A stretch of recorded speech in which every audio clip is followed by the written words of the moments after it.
Já mandei, meu irmão. Mandei, pessoal. Já mandei, minha irmã gravar. Fazer silêncio. Ele vai explicar. Virar pra frente, pessoal. Ele vai explicar. Não acredito. Claro. Não.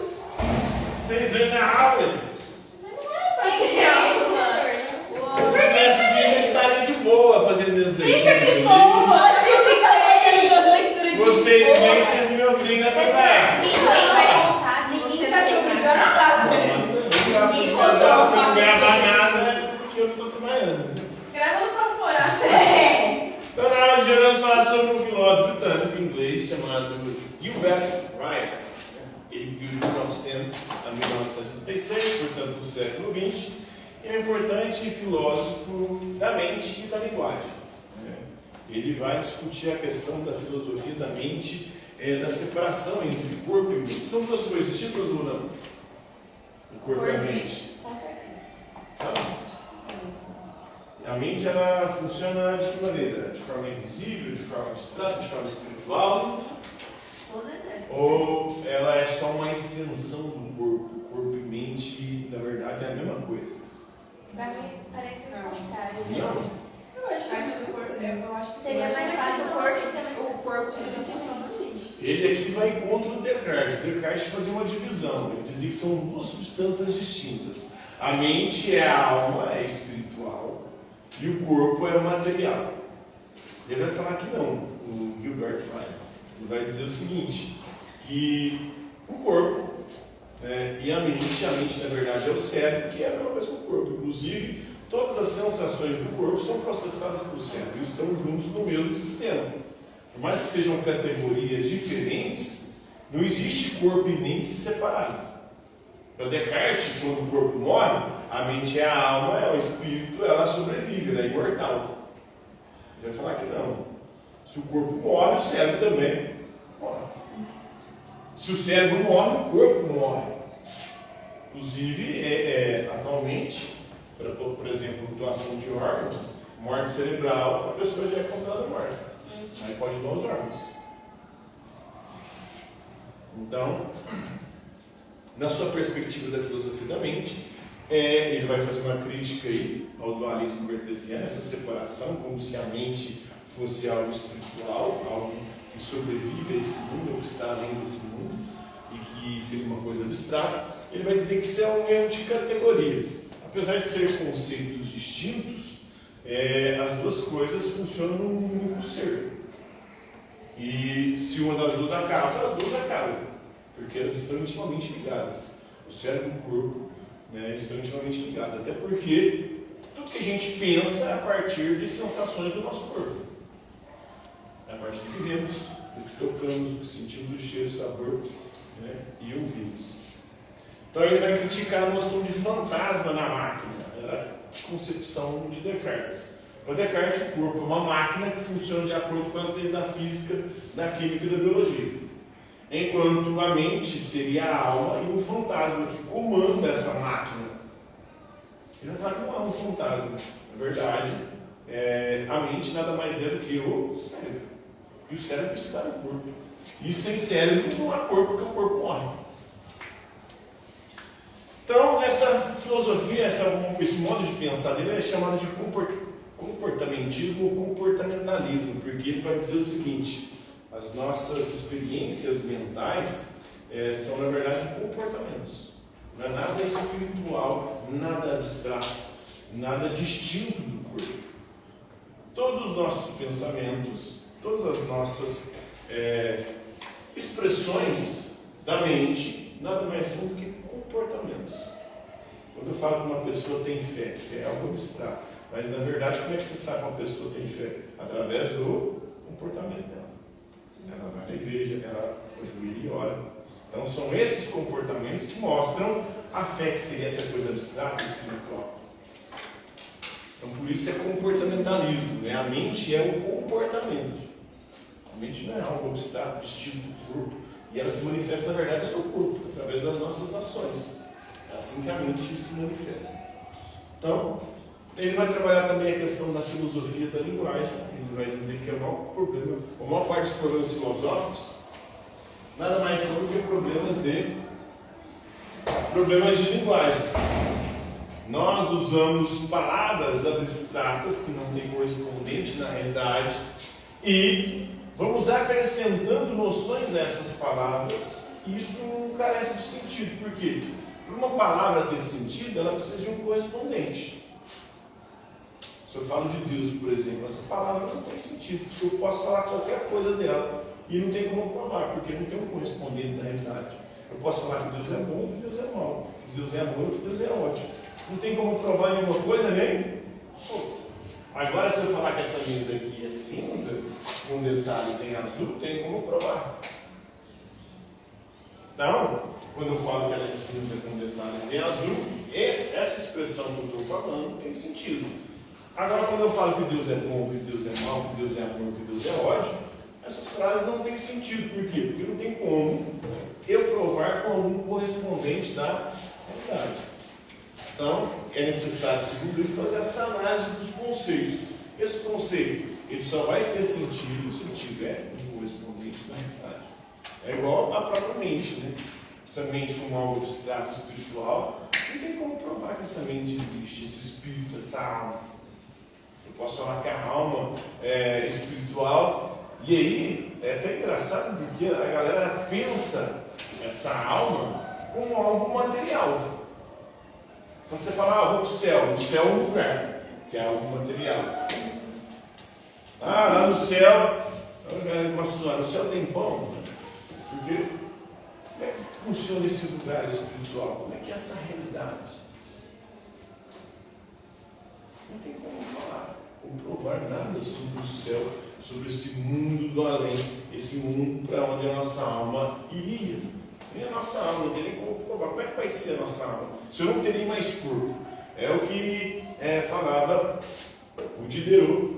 Diderot, um filósofo iluminista, diz o seguinte: eu não consigo imaginar como será uma vida onde eu não tendo olhos, eu vou ver. Não tendo ouvidos, eu vou ouvir. Não tendo olfato, eu vou sentir cheiro. Não tendo paladar, eu vou sentir sabor. Não tendo tato, eu vou tocar. Como é que vai ser essa vida se eu não terei nada disso para perceber? Mas, mudando um pouco de assunto, mas no mesmo âmbito, os espíritas acreditam que, com o passar do tempo, o motivo para você ficar no céu é que você vai aprender a ser um ser só de espírito, que você vai começar a parar de sentir. Mas é engraçado que os espíritas talvez sejam um dos mais materialistas, porque eu conheço bem a teologia, especialmente a católica, e o que a teologia católica diz? Ela diz o seguinte, que o âmbito da eternidade é um âmbito que não está no campo do tempo nem do espaço. Então a alma é eterna, ela é eterna, mas ela não tem características físicas, e a realidade espiritual é algo que a gente nem consegue pensar e compreender. Por isso não tem como você falar nada. E nem o céu é um lugar, porque não tem espaço. Ela é eterna porque existe para sempre, ela não morre. E, na verdade, é um estado. E esse estado não é um estado também limitado ou condicionado pelo tempo e pelo espaço. É algo que está além do tempo e do espaço. Já para o espírita, não. O espírito, ele só não tem matéria, mas seria algo como se fosse um fantasma mesmo. O fantasma é algo que você vê. Mas como que não tem corpo você vê? Como que você vê uma coisa que não tem corpo? E aí você vê todos os filmes espíritas, todo o imaginário espírita é de um espírito que tem características físicas, materiais. A reencarnação, inclusive, tem as versões mais recentes, porque começa o espiritismo, esse moderno, no século XIX, com Allan Kardec. Allan Kardec ainda não pensava nos B.O.s que poderia dar o espiritismo. Por quê? Hoje nós temos 8 bilhões de pessoas no planeta. As pessoas estão reencarnando. Sabe quantas pessoas tinham no tempo de Jesus? No planeta? No máximo 300 milhões de pessoas. Matematicamente, isso é completamente falhado. Sem lógica alguma. Você está reencarnando? Ué, tem 8 bilhões agora. Tira essa pessoa. Essas pessoas vieram de onde? Aí as versões modernas dizem o seguinte, que são de outros planetas. Beleza. Então a gente se encarna, não só aqui, mas de outros planetas a gente fica migrando de um planeta para outro. Beleza. Então eles resolveram dessa maneira. É E algo encarnação de completamente. animal também. É algo completamente.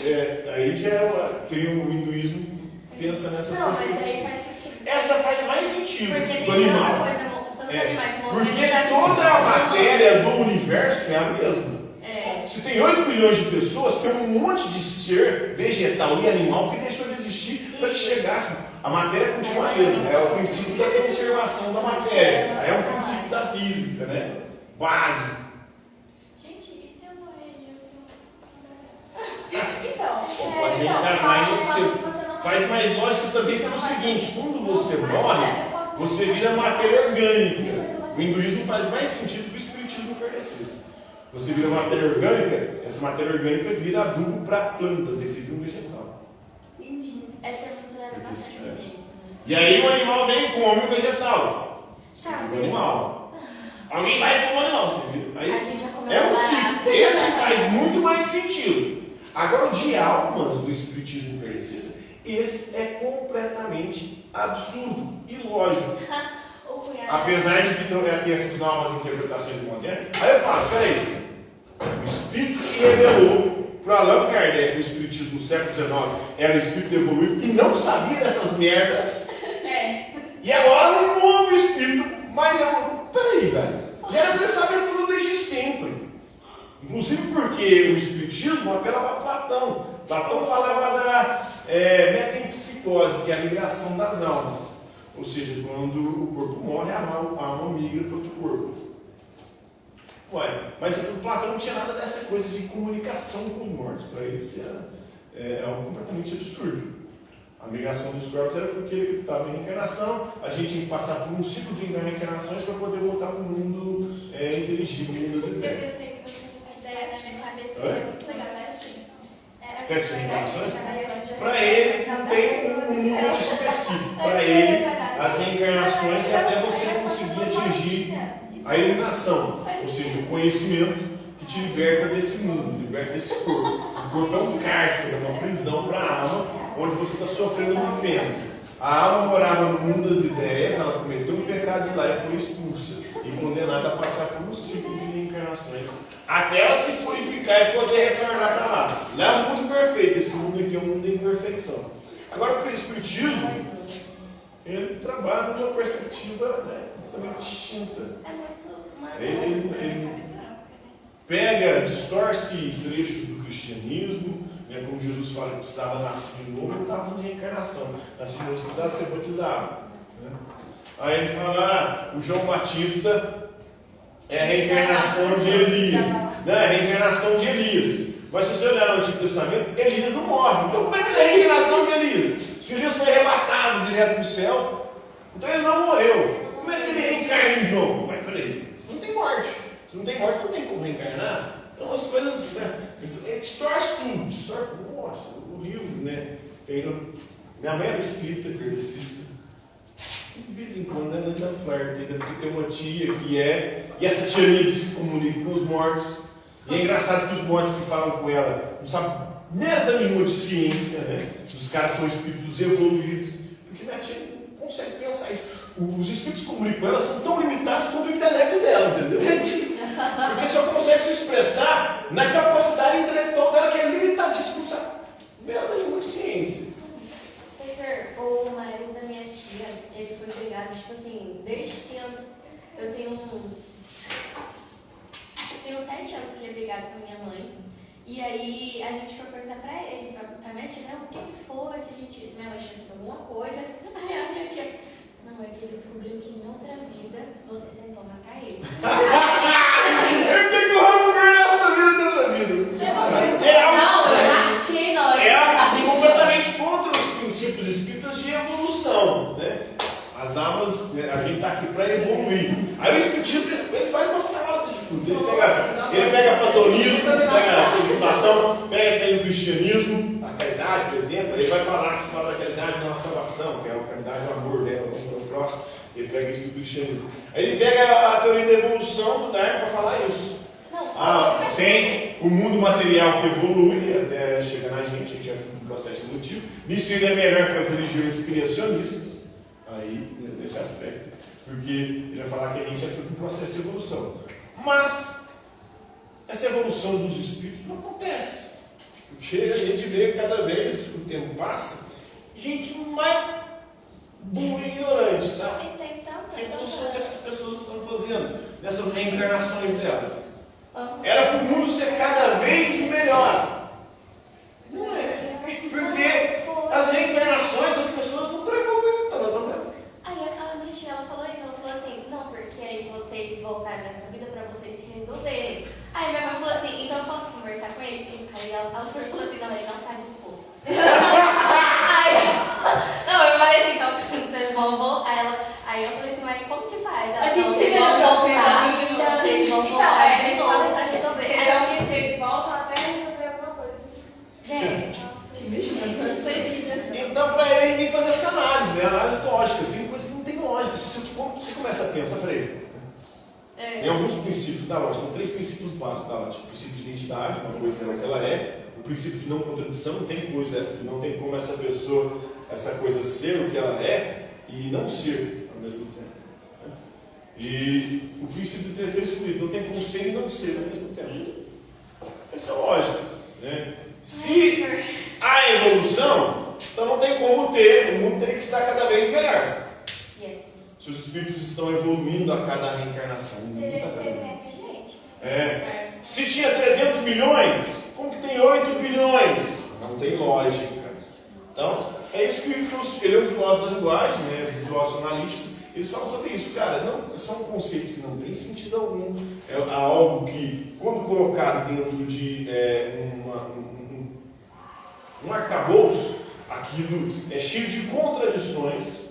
E se tem contradição, é porque não tem lógica.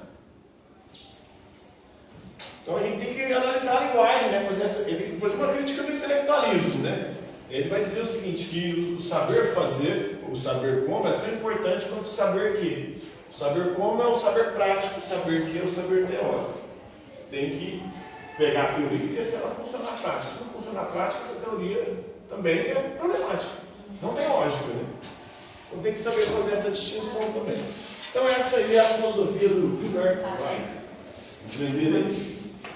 Então, hoje é isso aí. Gente, é muito mais